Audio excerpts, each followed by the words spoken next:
So, I mean, I feel the utmost pity and empathy for people who aren't straight but grow up in these kind of toxic, homophobic environments. If you erase, or worse, teach that these people are not right, they're sick, they're a perversion, they're predators, which I think is worse than not ever talking about them. I mean, you're creating an environment of lying, hiding, depression, suicide, or shame. And in Christianity, for those who don't know what a heteronormative agenda is, in Christianity, the teaching of heteronormative family dynamic, typically defined as a unit consisting of a husband, wife, and children, basically practically every Hallmark card or Hallmark movie, is rooted in interpretations of biblical accuracy. This view is based on a lot of Genesis passages, which describe man leaving parents to become one unit with a wife. The problem about this, it's the creation of the us versus them mentality. If you're not heteronormative with a very narrow tunnel vision, anyone who isn't, they shame. And if you are attending a church that doesn't do that, you are in the minority, okay? Minority. They believe that there is a biblical foundation for denominations, and any diversion of that is a rebellion against God. Even though God created these people, if you're a Christian to believe this, that God created these people and doesn't make mistakes. You can't have it both ways.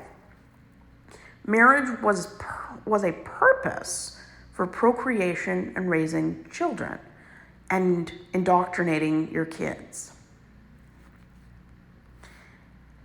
The problem is when that's all you teach and you force everybody to be that, no exceptions, specifically in leadership positions, you're causing people to lose everything they have.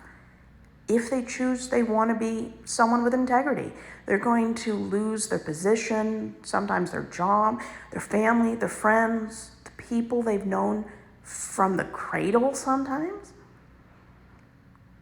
You're creating a toxic environment, a domestic abuse environment.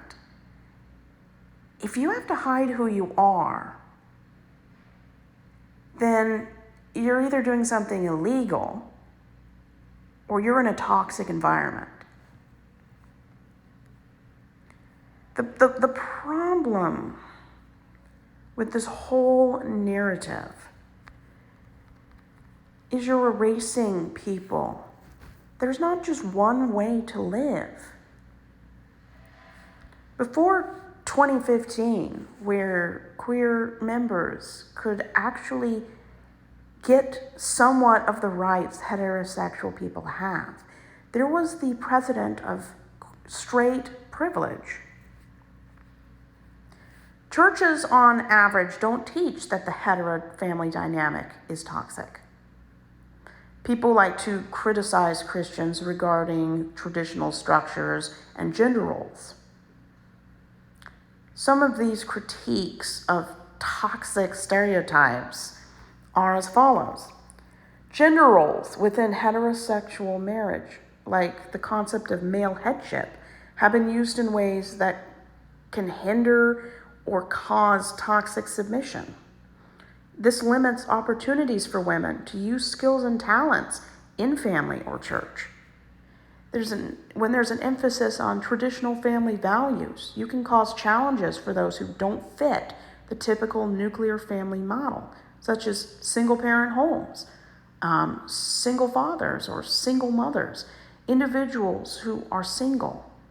There's a lot of shame heaped on people for being single at 30, or a mother who was abandoned by a father, or maybe hooked up with the wrong guy when they were young and naive. There's a lot of shame The only people who escape this shame are widows and widowers. And that's not all the time. Women are defined by whose name they have, how many children. There are concerns that exist about negative impacts of gender traditional stereotypes within churches, arguing that they can harm men and women by perpetuating unhealthy expectations, potentially excusing or justifying harmful behaviors. The issue isn't that they're teaching heteronormative life. It's that they never teach there is a dark underbelly of heteronormative dynamics. They don't teach about anything that isn't heteronormative, or if they do teach about something that isn't heteronormative, it's never positive. What they don't tell you is that the majority of child abusers, people who physically harm by hitting, spanking, starving their kids, is most likely to be heterosexual couples. Google parents who starve or abuse their kids. 9 out of 10 of them are going to be straight, white, or straight